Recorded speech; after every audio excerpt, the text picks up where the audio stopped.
जब एक बच्चा सीरियस तकलीफ़ के साथ सांस की तकलीफ़ लेकर आपकी क्लिनिक या अस्पताल में आता है, उसकी सांस की नली सिकुड़ गई है, उसे हमने चौड़ा करना है सो दैट हवा बच्चे के लंग्स में ऑक्सीजन जा सके। जो इमीडिएट रिलीफ के लिए इस्तेमाल होता है, जिसे हम ब्रोंको डायलेटर बोलते हैं, जिसका असर इमीडिएट होता है। ग्लोबल इनिशिएटिव फॉर एस्मा ने एक नई गाइडलाइन जारी की जिसमें कि बड़ा क्लियरली कहा गया है कि ब्रोंको डायलेटर जो दवाइयाँ एयर पैसेज को चौड़ा करती हैं, उनका अकेले इस्तेमाल जानलेवा हो सकता है। एंटी इन्फ्लेमेटरी एक्शन देना ही देना है। 3 से 5 दिन बाद ब्रोंको डायलेटर जो कि इमीडिएट रिलीफ देता है, उसको बंद कर दिया जाता है। एंटी इन्फ्लेमेटरी स्टेरॉइड्स जारी रखे जाते हैं, वही मेन दवा है। नमस्कार, सेहतनामा देख रहे सभी दर्शकों का बहुत स्वागत। एक बार फिर आज हम अस्थमा से रिलेटेड ही बात करने जा रहे हैं senior paediatrician doctor Mahesh Hiranandani ji के साथ। और आज हम बात करेंगे कैसे इनहेलर थेरेपी के ज़रिए जिन बच्चों को दमा है, अस्थमा की प्रॉब्लम है, उनका इलाज किया जाता है। बहुत बहुत स्वागत सर। इनहेलर सेफ़ होते हैं। इससे पहले की वीडियो में आपने बताया कि इनहेलर ही यूज़ करना चाहिए अस्थमा अगर बच्चों में है तो। और गुजारिश है दर्शकों से वो वीडियो ज़रूर देखें अगर आपके बच्चे को अस्थमा है, अस्थमा की प्रॉब्लम से बच्चा जूझ रहा है तो। अब इनहेलर कितने प्रकार के होते हैं, मुझे लगता है उस पर भी बात करनी ज़रूरी है। बिल्कुल जी। जैसे आपको पता होगा कि मिसाल के तौर पर ब्लड प्रेशर है। ब्लड प्रेशर की कम से कम 20 किस्म की दवाइयाँ हैं। हर दवा हर इंसान को नहीं दी जा सकती। एक दवा एक बच्चे में फिट, एक इंसान में फिट होगी, शायद दूसरे में ना हो। थैंकफुली जो इनहेलर थेरेपी है उसमें इस किस्म का कन्फ्यूजन नहीं है।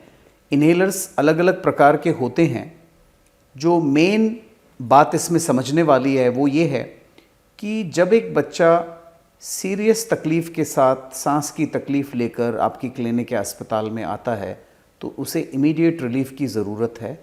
उसकी सांस की नली सिकुड़ गई है, उसे हमने चौड़ा करना है सो दैट हवा बच्चे के लंग्स में ऑक्सीजन जा सके। तो इजी टू अंडरस्टैंड, पहला किस्म का इनहेलर होता है जो इमीडिएट रिलीफ के लिए इस्तेमाल होता है, जिसे हम ब्रोंको डायलेटर बोलते हैं, जिसका असर इमीडिएट होता है कुछ सेकंड से कुछ मिनटों तक। एक इनहेलर का प्रकार ये होता है। दूसरा होता है, क्योंकि अस्थमा एक लंबी चलने वाली बीमारी है, it's a chronic disease, lungs को लंबे टाइम तक इन्वॉल्व करती है, तो ऐसे में हमें कुछ ऐसी दवा चाहिए जो कि इस एपिसोड को, आगे आने वाले अटैक्स को रोके, जिसे हम प्रिवेंटर कहते हैं या कंट्रोलर थेरेपी कहते हैं, एंटी इन्फ्लेमेटरी थेरेपी कहते हैं। और वो मैं दर्शकों को बता दूं कि वो स्टेरॉयड एंड स्टेरॉयड जैसी चीज़ें होती हैं। स्टेरॉयड का नाम सुनकर आप ना घबराएं, क्योंकि स्टेरॉयड दुनिया में हर साल कई ज़्यादा जानें बचाता है बनिस्बत की ज़िंदगियां खराब करता है। अंडर सुपरविजन जब स्टेरॉयड इनहेलर के ज़रिए इस्तेमाल होता है तो एक long term anti inflammatory action, जो कि बच्चे के लंग्स में या किसी एडल्ट के लंग्स में हवा के ज़रिए अगर कुछ केमिकल्स पहुँचे हैं, उनके असर को अगर न्यूट्रलाइज करना है तो हमें एंटी इन्फ्लेमेटरी दवा इस्तेमाल करनी पड़ेगी, जो कि स्टेरॉयड्स है। ये होता है दूसरे किस्म का इनहेलर। इसके अलावा एक और तीसरी किस्म का भी इनहेलर होता है जो कि मसल्स के ऊपर एक्ट करता है, जिनको कि हम एंटीकोलिनर्जिक कंपाउंड्स कहते हैं। तो ये 3 किस्म के इनहेलर हैं: broncho dilator, steroid anti inflammatory और एंटीकोलिनर्जिक्स। इसके अलावा बहुत सारी दवाइयाँ ओरल टैबलेट फॉर्म्स में भी अवेलेबल हैं, जिनका कि एंटी इन्फ्लेमेटरी रोल होता है। पर जो मेन थेरेपी है अस्थमा की, वो इनहेलर्स इन 3 फॉर्म्स में होते हैं। तो अब इन 3 फॉर्म्स में तो इनहेलर होते हैं, तो इसमें जो मेडिसिन आप बच्चे की हालत को देखकर उसके हिसाब से दी जाती है। हर किस्म में अलग अलग तरह की दवाइयाँ, ऐसा होता है? बिल्कुल।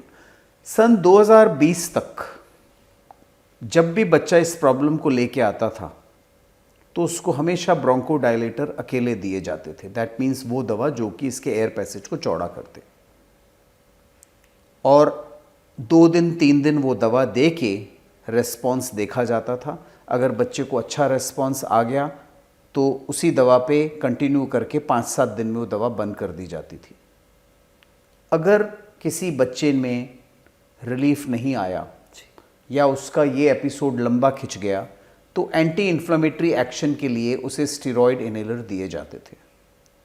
2020 के बाद पहली बार जीना ग्लोबल इनिशिएटिव फॉर एस्मा ने एक नई गाइडलाइन जारी की जिसमें कि बड़ा क्लियरली कहा गया है कि ब्रोंकोडायलेटर जो दवाइयाँ एयर पैसेज को चौड़ा करती हैं उनका अकेले इस्तेमाल जानलेवा हो सकता है।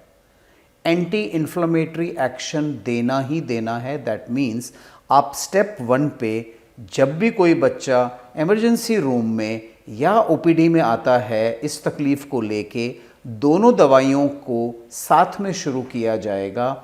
3 से 5 दिन बाद ब्रोंकोडायलेटर जो कि इमीडिएट रिलीफ देता है उसको बंद कर दिया जाता है। एंटी इन्फ्लेमेटरी स्टेरॉइड्स जारी रखे जाते हैं। वही मेन दवा है, वही बच्चे की जान बचाएगी, वही बच्चे के एपिसोड्स को कंट्रोल करेगी। तो ये बात जीना ने सारी दुनिया को समझाई कि स्टेप 1 पे भी आपको एंटी इन्फ्लेमेटरी एक्शन चाहिए ही चाहिए। मेन फॉर्म ऑफ थेरेपी यही है। अनफॉर्चुनेटली मेरे साथी और सालों तक, क्योंकि ये 2020 का चेंज है, 2020 में ये गाइडलाइंस आई हैं, तो इतना जल्दी अपने आप को बदल पाना कि हम हर पेरेंट को ये कहें कि आपने इमीडिएट रिलीफ वाली दवा अकेले नहीं शुरू करनी है, साथ में ये भी शुरू करना समटाइम्स डिफ़िकल्ट होता है। पर मैसेज इज़ वेरी क्लियर। अगर आप चाहते हैं कि hospital admissions, emergency room admissions including prolong लंबे एडमिशन्स और डेथ्स ना हो, तो आपको एंटी इन्फ्लेमेटरी एक्शन चाहिए ही चाहिए, क्योंकि एस्मा में इन्फ्लेमेशन एयर पैसेज में बहुत ज़्यादा होता है। उसको आप कंट्रोल करेंगे नहीं करेंगे जब तक बच्चे को रिलीफ नहीं आएगा। और ये सारी दवाइयाँ इनहेलर के थ्रू सारी दवाइयाँ इनहेलर के जरिए स्टेप बाय स्टेप दी जाती है। बढ़ा के फिर कम भी कर सकते हैं। हाँ जी, तो जैसे मैंने आपको बताया कि स्टेप 1 पे भी पहले, आज से 2020 से पहले एंटी इन्फ्लेमेटरी एक्शन स्टेप 2 पे ही आता था, पर very clear right from her बच्चे को, जो भी बच्चा ये प्रॉब्लम लेके आएगा उसे एंटी इन्फ्लेमेटरी दवा दी जाएगी। स्टेप 1 पे anti inflammatory as well as bronchodilator. अगर इसी बच्चे ने इम्प्रूवमेंट नहीं दिखाया तो उसे यही एंटी इन्फ्लेमेटरी एक्शन जो है डबल डोज में दिया जाएगा।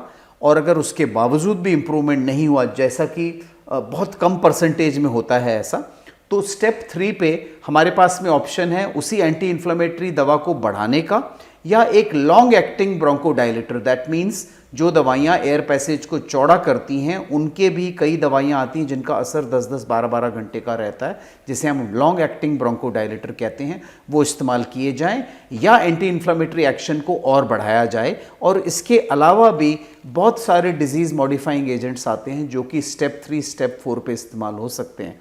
पर मेन दवा सारे स्टेप्स पर जिसका एंटी इन्फ्लेमेटरी एक्शन है वो स्टेरॉयड इनहेलर ही रहेंगे।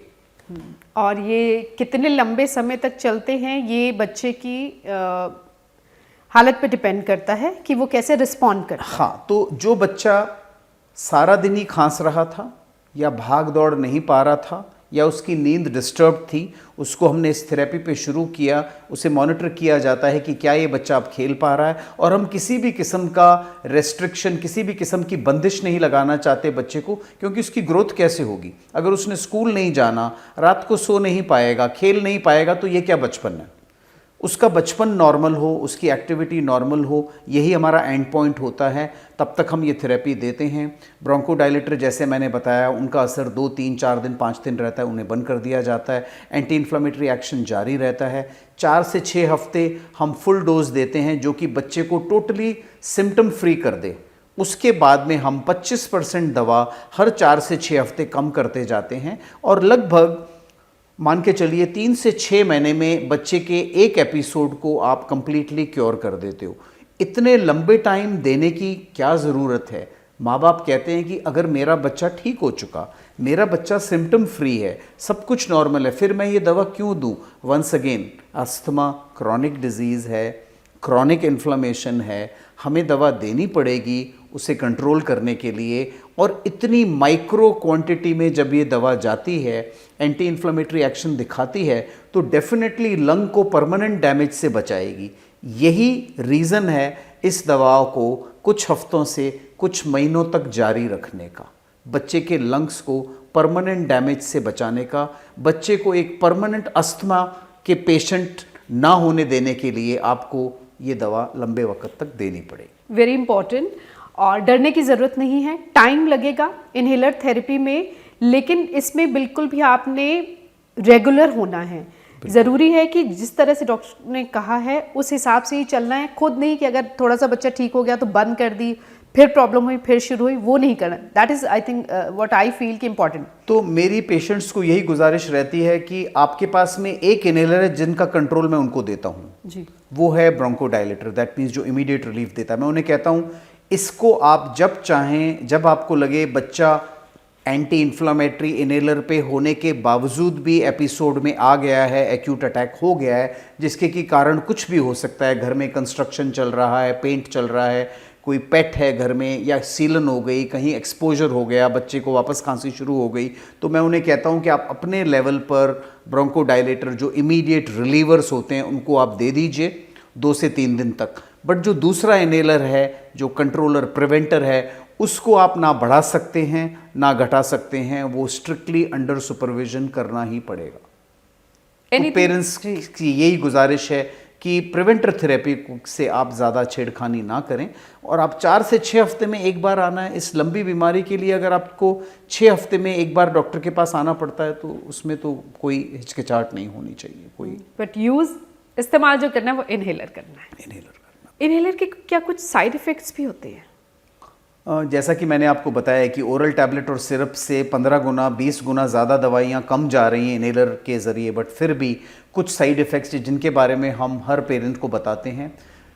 जैसा मैंने आपको समझाया था कि लगभग 20% दवा बच्चा इनहेलर के ज़रिए अंदर लेता है, 80% हवा में चली जाती है, उस 20 में से 12-13% मुंह में डिपॉजिट होती है। मुंह में डिपॉजिट होने की वजह से कई बार माउथ के अंदर फंगल इन्फेक्शन हो जाता है। इसलिए हम हर पेरेंट को कहते हैं कि इनहेलर लेने के तुरंत बाद उन्होंने बच्चे से कुल्ली करवानी है, जिससे कि वो 12-13% दवा भी अंदर क्यों जाए, वो बच्चा जो है कुल्ली के ज़रिए उसको बाहर फेंक सकता है।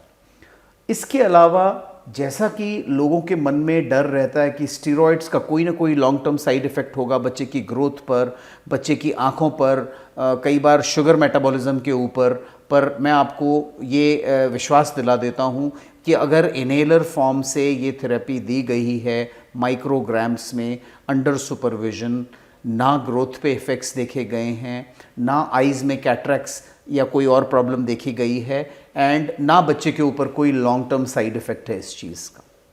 बनस्पत अगर हम यही दवा ओरल टैबलेट के फॉर्म में लेते हैं, स्टेरॉइड्स, इवन एक कोर्स स्टेरॉइड का अगर दिया जाए, उसका बच्चे की आँखों पे असर हो सकता है, बच्चे के ग्लूकोज मेटाबॉलिज्म पे असर हो सकता है। इनहेलर के फॉर्म में मोर और लेस सेफ ट्रीटमेंट होता है।